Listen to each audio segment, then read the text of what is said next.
Hello, Assalamu alaikum. How are you all? Hope you all are fine. Welcome to my YouTube channel and Facebook page Raihan Teaching. This is Mohammad Raihan Rana. আজকে আমরা যে বিষয়টি নিয়ে কথা বলবো সেটি হলো টেন্সে। অনেকে আমাকে প্রশ্ন করে থাকে এই টেন্স কি শিখতেই হবে ইংরেজি শেখার জন্য। আমি তাদের উদ্দেশ্যে বলি টেন্স শিখতেই হবে যদি আপনি ইংরেজি শিখতে চান, কারণ টেন্স না জেনে ইংরেজি শিখতে পারবেন না। আর এই কথা বলার কারণ হলো ইংলিশের 75% টেন্স ব্যবহার করে কথা বলতে হয়। সামনে বুঝতেই পারছেন ইংরেজি শেখার জন্য টেন্স কতটা গুরুত্বপূর্ণ। যদি আপনি টেন্স না জানেন তাহলে এই কথাগুলো আপনি বলতে পারবেন না। এই কথা 75% কথাই যদি না বলতে পারেন তাহলে ইংরেজি শিখবেন কীভাবে। তাই আজকে টেন্স নিয়ে কিছু কথা বলবো। যেমন আজকের এই ভিডিওটার মধ্যে থাকবে টেন্স শিখবো আমরা কিভাবে এবং কি কি শিখতে হবে টেন্স জানতে হলে এবং কি কি শেখা যাবে না টেন্স জানতে হলে সেগুলো শেখাবো। তো প্রথমে আমি বলবো কি কি শেখা যাবে না। আমরা প্রথমে যেই ভুলটা করি সেটা হলো টেন্স মুখস্থ করি এবং স্ট্রাকচার মুখস্থ করি টেন্সে।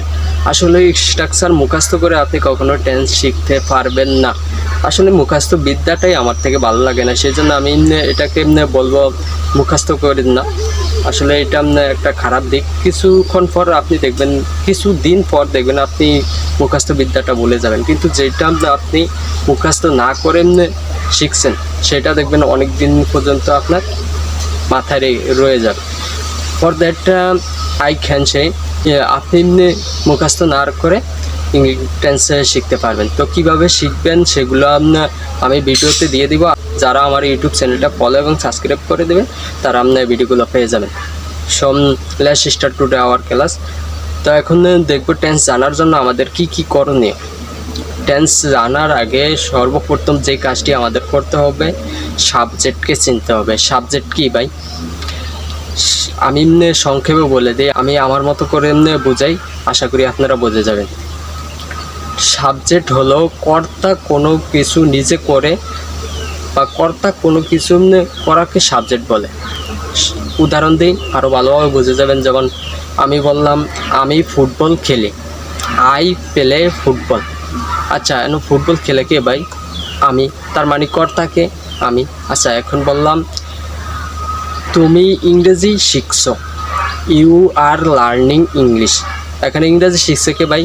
তুমি ইংরেজি শিখছো, তার মানে কি এখানে কর্তাকে তুমি, তার মানে কি এখানে কর্তা যে সাবজেক্টও তো সে।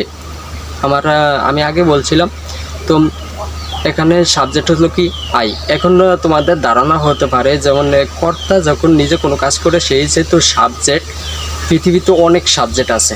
হ্যাঁ, তোমার ধারণা ঠিক, কিন্তু আমরা সাধারণত এই 60টি সাবজেক্ট মনে রাখতে পারলেই ইংরেজি কথা বলতে পারবো। 60টি সাবজেক্ট কী কী এখন সেটা আমি বলে দিই। প্রথমটা হলো আই, ইউ, উই, দেই, ইট, হি, সি।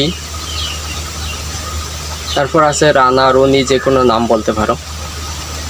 আবার আমি বলি যেমন আই, ইউ, উই, দেই, হি, সি, ইট। তারপর বলা যায় রানা, রনি, যে কোনো কারো নাম অথবা যে কোনো কিছুর নাম, এগুলো। আশা করি সবাই বুঝতে পারছো। এখন আমরা সাবজেক্টকে আবার 3 ভাগে ভাগ করা যায়, যেমন first person, second person, third person. আসলে এবার এগুলো কীভাবে ভাগ করে এবং এগুলো কি সেগুলো বুঝে নেই। এগুলো ভাগ করে বলতে প্রথমত ফার্স্ট পারসন হলো আই এবং উই এসে ফার্স্ট পারসন। বাংলা যদি বলি আমি এবং আমরা, আমি এবং আমরা ফার্স্ট পারসন, তুমি তোমরা সেকেন্ড পারসন। আর এই ফার্স্ট পারসন এবং সেকেন্ড পারসন ব্যতীত যত সাবজেক্ট আছে সব থার্ড পারসন। আশা করি বুঝতে পারছো। তো আই এবং এখন আমি বলতে পারি আই এবং উই মানে আমি এবং আমরা কি ফার্স্ট পারসন, এবং ইউ তুমি এসো কি সেকেন্ড পারসন, এবং আই, উই এবং ইউ ব্যতীত যত সাবজেক্ট আছে সব কি থার্ড পারসন। আশা করি বুঝতে পারছো। তারপর যেইটা নিয়ে কাজ করতে হয় আমাদের নম্বর। অনেকে নম্বর কি বা কি নম্বর অনেকে চিনে না, যেমন আমি তাদের উদ্দেশ্যে বলি নম্বর হলো সংখ্যা। যেমন আমরা অনেক সময় শুনছি, যেমন একটা হচ্ছে সংখ্যা 2 প্রকার, বা তুমি বলতে পারো নম্বর 2 প্রকার, একটা সিঙ্গুলার আর একটা প্লুরাল। আশা করি বুঝতে পারছো। তো সিঙ্গুলার কি এবং প্লুরাল কি সেটা আমরা আজকে বুঝিয়ে দিই। যেমন সিঙ্গুলার হলো একজন, যেমন আমি বললাম তুমি কি সিঙ্গেল, সে যদি একা থাকে তাহলে সে বলবে কি আমি সিঙ্গেল, অথবা যদি সে 2 জন থাকে বা 3 জন থাকে তাহলে বলবো কি না আমি সিঙ্গেল না। তাহলে বোঝা গেল কি কোনো একটি বস্তু, কোনো একটি, যেমন আমি বলি কোনো একটি ফোন, কোনো একটি গাড়ি, কোনো একজন মানুষ, যে কোনো একটি আছে এমন বোঝালে সিঙ্গুলার নাম্বার হয়। যে কোনো একটি আছে এমন কিছু বোঝালে সিঙ্গুলার নাম্বার হয়।